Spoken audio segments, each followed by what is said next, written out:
Welcome to Rockingham Motor Speedway.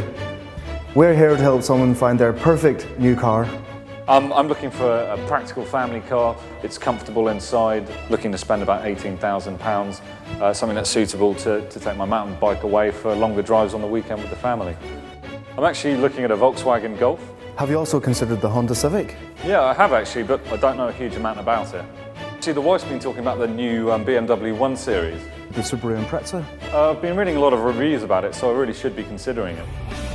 Okay, let's take a closer look. So what is your number one concern when buying any of these cars?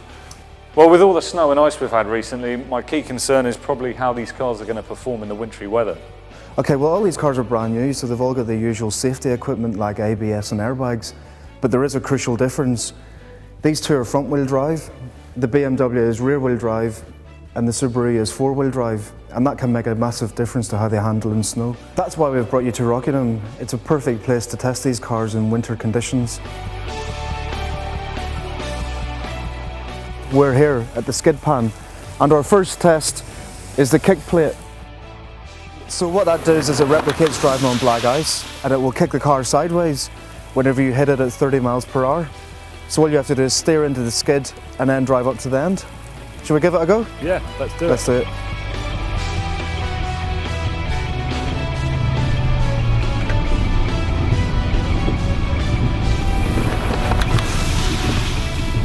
How did you find that?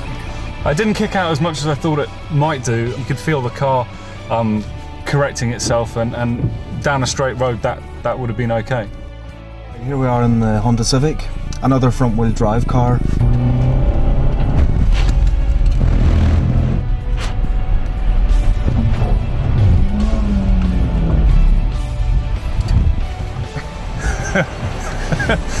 Okay. How did you find that? As you saw, we were all over the shop there. It kicked to one side, I'm not sure which, and then trying to correct it, I completely lost control.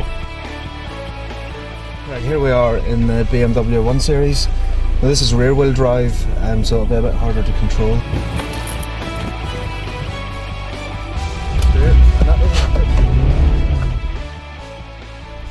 What do you think of that? Again, out of control. You know, once you lose the back end, I really struggled to bring it back. It's the sort of thing that I didn't learn at my driving school years ago, and I haven't learned it out on the road.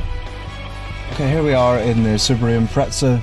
Now this car is four-wheel drive. Never driven a four-wheel drive before, so this should be interesting.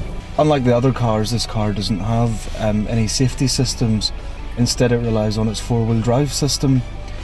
I felt the kick, as with the others, but it picked up pretty quickly. So it gave you a lot more confidence? Yeah, it certainly did. Okay, Craig, here we are in the Civic, and we're about to do the slalom run.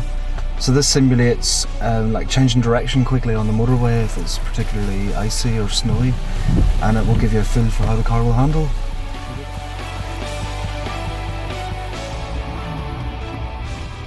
I just found the front part of the car slipping away from me as I was trying to turn into the bend. Yeah, that's called understeer. It's like a common characteristic of front-wheel drive cars. It's just it running out of grip.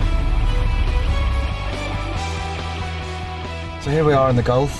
Same thing again, the slalom course.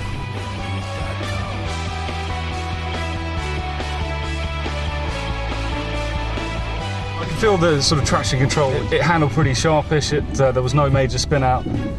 Felt pretty comfortable.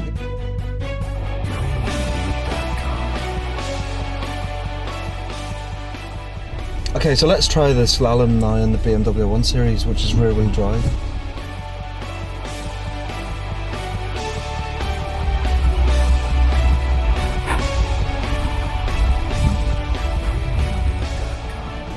It's a lively car. I thought I was bringing it back in, but either the power in the car or the rear-wheel drive, it really throws the back out.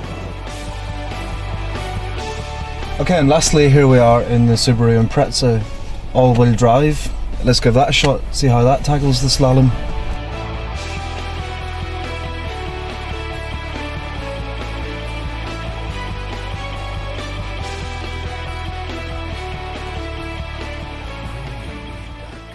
That felt pretty good. I was comfortable and safe, and an easy drive. Just imagine this as a slippery junction. So you're pulling out, there's a car coming, you need to get out of the way as quickly as possible. So I want you to just put your foot to the floor and just drive off.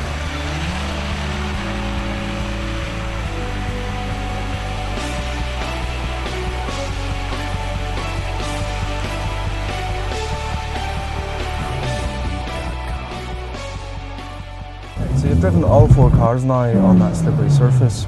What do you think? The four-wheel drive makes such a difference pulling away.